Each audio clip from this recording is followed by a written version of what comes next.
L'hôpital américain de Paris et la PISAM, voilà 2 ans maintenant que les deux structures sanitaires sont en partenariat et ce dans le cadre du programme Medical Talent.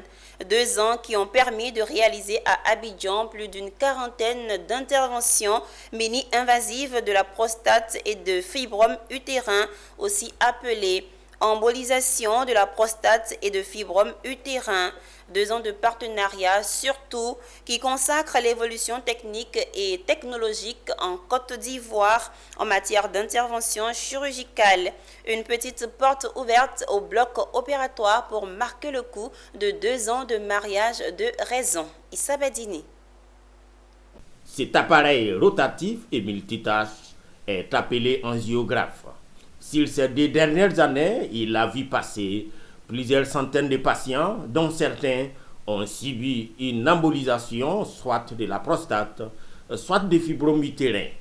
Des interventions à la pointe de la technologie ici à la PISAM, rendues possibles grâce à un partenariat avec l'hôpital américain de Paris.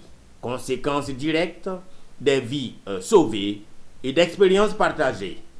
L'objectif, c'est de déplacer des équipes médicales dans les établissements pour pouvoir faire des interventions de pointe, comme on le fait à l'hôpital américain, dans l'objectif de pouvoir transmettre le savoir dans les différents sites où on fait ces missions. Et même grâce aux missions de Medical Talent, on a pu réaliser la première embolisation de prostate jamais faite en Côte d'Ivoire.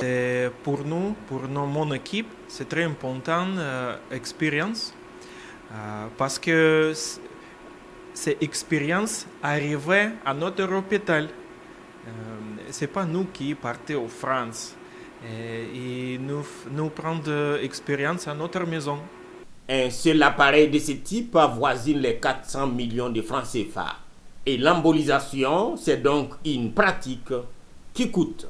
Mais pour le docteur Maximiliano, le jeu en vaut la chandelle. C'est une technique qui permet de préserver intacte la sexualité du patient en ayant une très courte hospitalisation, juste une nuit, 24 heures à l'hôpital. L'intervention elle a une durée environ 1 heure sous sédation avec un petit orifice au pli de laine de moins de 2 mm. En attendant, les patients peuvent toujours compter sur les duos PISAM HAP pour traiter l'adénome de la prostate et les fibromes utérins.